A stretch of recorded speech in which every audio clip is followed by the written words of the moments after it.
ये अरण्य झुरमुट जो काटे अपनी राह बना ले, कृत दास ये नहीं किसी का जो चाहे अपना ले। जीवन उनका नहीं युधिष्ठिर जो उससे डरते हैं, वह उनका जो चरण रोप निर्भय होकर लड़ते हैं। आज इन पंक्तियों के साथ मैं आप सभी महानुभावों का हार्दिक स्वागत करता हूं इस कार्यक्रम में, जिसका नाम है सुहाना सफर विद अनु कपूर, सिर्फ 92.7 बिग एफएम पर। हर बार की तरह सदाबहार नगमों के साथ कुछ दिल फरेब दास्तानें। गिरीश कर्नाड के चेहरे पर एक रोमांटिक सीन में एक्सप्रेशंस नहीं आ रहे थे, तो शबाना आजमी ने ऐसा क्या किया कि डायरेक्टर को सही शॉट मिल गया। ये छोटी सी कहानी, मजेदार कहानी आज की महफिल में। दूसरे पड़ाव पर बताऊंगा कि राज कपूर को अपनी फिल्म बॉबी को रिलीज करने में झेलनी पड़ी कितनी मुश्किलें, क्यों बॉबी नहीं बिक रही थी। तीसरे नंबर पर होगा तुमने पुकारा और हम चले आए। चौथे नंबर पर दिल ने फिर याद किया, जहां आज याद करेंगे अभिनेत्री नलिनी जयवंत को। फिफ्थ नंबर पर रीमेड इन इंडिया सेगमेंट, और अंत में हमारे श्रोता का प्रश्न। तो चलिए शुरू करते हैं 92.7 बिग एफएम पे आज का सुहाना सफर। बात है 1974 की। श्याम बेनेगल एक फिल्म डायरेक्ट कर रहे थे, नाम था निशांत। फिल्म का एक सीन शूट किया जा रहा था जिसमें पति पत्नी गिरीश कर्नाड और शबाना आजमी के बीच किचन में बातचीत हो रही है। पति पत्नी की इस बातचीत में दोनों के बीच में जो अंतरंग रिश्ता परिलक्षित होना चाहिए था वो हो नहीं पा रहा था, बात नहीं बन रही थी। दृश्य की मांग थी कि संवादों के बीच पति पत्नी का प्यार, रोमांस पर्दे पर दिखाई दे। गिरीश और शबाना दोनों के क्लोज शॉट्स लिए जाने थे और गिरीश कर्नाड सीन के मुताबिक अपने चेहरे पर एक्सप्रेशन नहीं ला पा रहे थे। कई रीटेक के बावजूद श्याम बेनेगल को संतुष्टि नहीं मिल रही थी। गिरीश कर्नाड परेशान हो गए थे। तभी अचानक शबाना आजमी को कुछ सूझा और उन्होंने कहा कि फिर से टेक करते हैं, इस बार परफेक्ट शॉट मिलेगा। शॉट रेडी हुआ और शबाना ने अपनी टांग से गिरीश की टांग को रगड़ना शुरू कर दिया, हौले हौले, जेंटली, ताकि गिरीश कर्नाड मूड में आ जाएं। टांगों की हरकत कैमरे में नहीं आ रही थी, लेकिन टांगों की हरकत जो पूरे शरीर को हरकत दे रही थी उसने परफेक्ट शॉट दिलवा दिया। गिरीश कर्नाड ने इस बात का जिक्र अपने एक इंटरव्यू में किया था और बताया कि अंतरंग दृश्य को लेकर उनके अंदर एक झिझक थी जो शबाना ने दूर कर दी और उन्हें लगने लगा कि वो और शबाना पति पत्नी हैं, जिसकी वजह से शॉट एक ही बार में ओके हो गया। बात है 1972 की। राज कपूर ने अपने बेटे ऋषि कपूर को लेकर एक फिल्म बनाई, बॉबी। ये वो वक्त था जब राज कपूर मेरा नाम जोकर की असफलता की वजह से आर्थिक रूप से तंग थे, मगर उम्मीद थी कि बॉबी उनकी आर्थिक स्थिति को सुधारने में मदद करेगी। लेकिन फिल्म बनाने के बाद मंजर कुछ और हो गया। जिस राज कपूर की फिल्में डिस्ट्रीब्यूटर्स हाथों हाथ खरीद लेते थे, उसी राज कपूर की इस फिल्म को कोई हाथ लगाने को तैयार नहीं था। राज कपूर बहुत परेशान थे। इधर शशि कपूर से अपने बड़े भाई का दुख देखा न गया, तो उन्होंने बॉबी की दिल्ली यूपी टेरिटरी खुद खरीदने का फैसला किया और राज कपूर के एक वकील दोस्त ने पंजाब की टेरिटरी खरीद ली। इसके अलावा फिल्म की कोई टेरिटरी नहीं बिक पाई। राज कपूर ने दिल्ली, यूपी और पंजाब में ही फिल्म रिलीज करने का फैसला कर लिया। उन्हें लगा कि अगर फिल्म हिट होगी तो बाकी जगहों के राइट्स भी बिक जाएंगे। लेकिन फिल्म में पैसा लगाने वाले हिंदुजा फैमिली को लगा कि सिर्फ 2 जगह के अधिकार से रेवेन्यू कैसे निकलेगा, पैसा कैसे वापस आएगा। उन्होंने इसके खिलाफ हाई कोर्ट में केस कर दिया। इस मुश्किल वक्त में राज कपूर के दोस्तों और रिश्तेदारों ने साथ दिया और राज कपूर ने हिंदुजा परिवार का पैसा लौटा दिया और फिर बॉबी सिर्फ दिल्ली, यूपी और पंजाब में रिलीज की गई। पहला शो हाउसफुल, फिल्म चल पड़ी। उसके बाद 2 दिन में ही बॉबी की सारी टेरिटरीज क्लोज होनी शुरू हो गई। बॉबी की कामयाबी ने राज कपूर के सारे कर्जे चुकता कर दिए और उनके मुंह भी बंद कर दिए जो लोग ये कहने लगे थे कि राज कपूर डायरेक्शन भूल गया है। हेलो, कौन बोल रहा है? नमस्कार सर, मधुसूदन भट्ट बोल रहा हूँ राजकोट से। मधुसूदन भाई नमस्कार, केम छो भाई? सर गुजराती में बोल रहा हूँ, मजामा छू। बहुत अच्छा लगा आपने फोन किया जी। और क्या हाल है, राजकोट के मौसम कैसा है? बस अभी थोड़ी ठंड शुरू हो गई है। अच्छा, लेकिन जितनी नवंबर में होनी चाहिए उतनी तो नहीं है। हाँ, थोड़ा सा ग्लोबल वार्मिंग की वजह से। याद है कि किसी जमाने में दिवाली के टाइम पर था आधा हाफ स्वेटर निकल आते थे। हाँ, मुझे मालूम है, क्योंकि मैं भी अभी 66 का हूँ। ये बात है 60 की। अच्छा। और क्या हाल है, आपके परिवार में कौन कौन है? मैं सर रेडियो का तो दीवाना हूँ। मैं रेडियो 55 ईयर से सुन रहा हूँ नियमित। अरे वाह वाह वाह वाह, थैंक यू। और श्रीलंका भी गया हूँ और रेडियो सिलोन की भी मुलाकात ली है मैंने। अरे वाह वाह वाह, बहुत अच्छी बात है।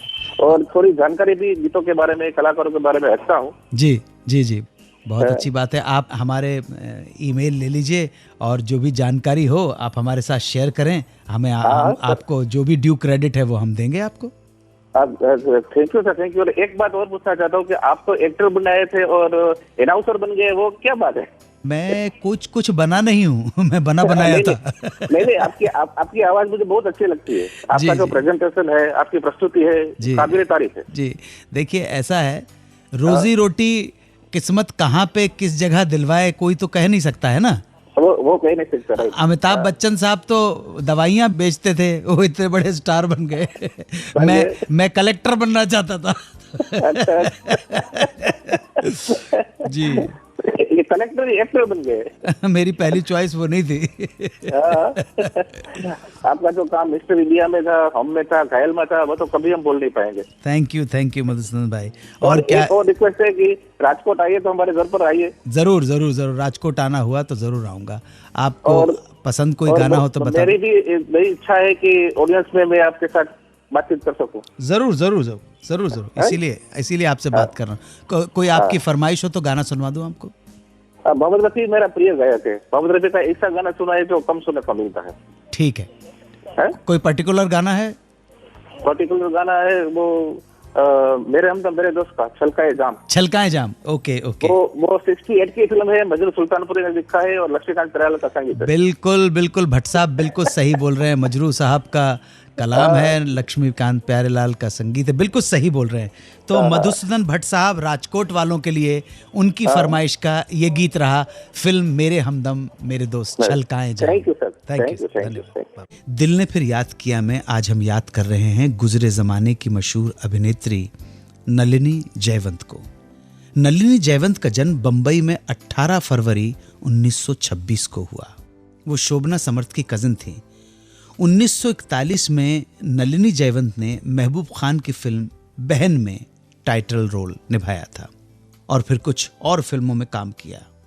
1948 की फिल्म अनोखा प्यार से उनकी पहचान थोड़ी सी बननी शुरू हो गई, लेकिन 1950 में समाधि और संग्राम में अशोक कुमार के अपोजिट लीड रोल करके वो बन गई सुपरस्टार। उसके बाद अशोक कुमार के साथ उन्होंने बहुत सी सफल फिल्में की, जिनमें जलपरी, काफिला, नौबहार, सलोनी, लकीरें, नाज, मिस्टर एक्स और तूफान में प्यार कहाँ बहुत उल्लेखनीय हैं। 50 के दशक के मध्य में नलिनी ने राही, शिकस्त, रेलवे प्लेटफॉर्म, नास्तिक, मुनीम जी, हम सब चोर हैं और काला पानी में बहुत पावरफुल रोल निभाए। काला पानी के लिए उन्हें film fair best supporting actress का पुरस्कार भी प्राप्त हुआ। 1965 की फिल्म बॉम्बे रेस कोर्स के साथ ही उन्होंने फिल्मों से अलविदा कह दिया। 18 साल बाद वो फिर 1983 में नास्तिक फिल्म में नजर आई। नास्तिक उनकी अंतिम फिल्म रही। नलिनी जयवंत ने 2 शादियां की। पहली शादी 1940 में वीरेंद्र देसाई से, 25 जनवरी 1946 को देसाई साहब की मृत्यु हो गई। उसके बाद नलिनी जयवंत ने अभिनेता प्रभुदयाल से शादी कर ली थी। 1983 के बाद उनके बारे में ज़्यादा मालूमात हासिल नहीं हो सकी, क्योंकि चैम्बूर के यूनियन पार्क के अपने घर में वो तकरीबन गुमनाम जिंदगी गुजारती रहीं। इसी घर में 20 दिसंबर 2010 को उनकी मृत्यु हो गई। उनकी आत्मा की शांति के लिए प्रार्थना करता हूँ। और आप सबकी ओर से और अपनी ओर से उन्हें श्रद्धा सुमन अर्पित करता हूँ। रीमेड इन इंडिया सेगमेंट में बात करेंगे 1954 की एक ऐसी फिल्म की जिसे डायरेक्ट किया था स्टैनली डोनन ने, जिसमें जेन पावल, हावर्ड कील और जेफ रिचर्ड्स ने काम किया था। फिल्म का नाम था 7 Brides for 7 Brothers। इस फिल्म में नायक एडम शहर में दुल्हन की तलाश में जाता है। उसकी मुलाकात मैरी से होती है और दोनों एक दूसरे को ढंग से जाने बिना ही शादी कर लेते हैं। शहर से वापस जाते वक्त रास्ते में मैरी एडम को बताती है कि उसे क्या क्या पसंद है, उसकी क्या हॉबीज है, क्या लाइकिंग है। मैरी ये भी बताती है कि वो खुशहाल जिंदगी बिताना चाहती है, ऐसी जिंदगी जिसमें सिर्फ मैरी और एडम ही हों और कोई नहीं। एडम को एक झटका लगता है क्योंकि वो गांव में अपने 6 अक्खड़ और गंवार भाइयों के साथ रहता है। एडम सहित 7 भाइयों के नाम अंग्रेजी के पहले 7 अल्फाबेट यानी ABCDEF और G से शुरू होने वाले ओल्ड टेस्टामेंट के कैरेक्टर्स के नाम पर थे। मैरी आती है, शॉक्ड है, लेकिन फंस चुकी है। तब मैरी इन अक्खड़ गंवार भाइयों को मैनर्स सिखाती है, डांस सिखाती है। इंग्लिश फिल्म में बार्न रेजिंग के फंक्शन में इन 6 भाइयों की मुलाकात 6 लड़कियों से होती है। फिर आगे की कहानी इन्हीं 7 भाइयों और 7 लड़कियों की प्रेम कहानी है, जो बाद में पूरी तरह से सोफिस्टिकेटेड हो जाते हैं, सुधर जाते हैं।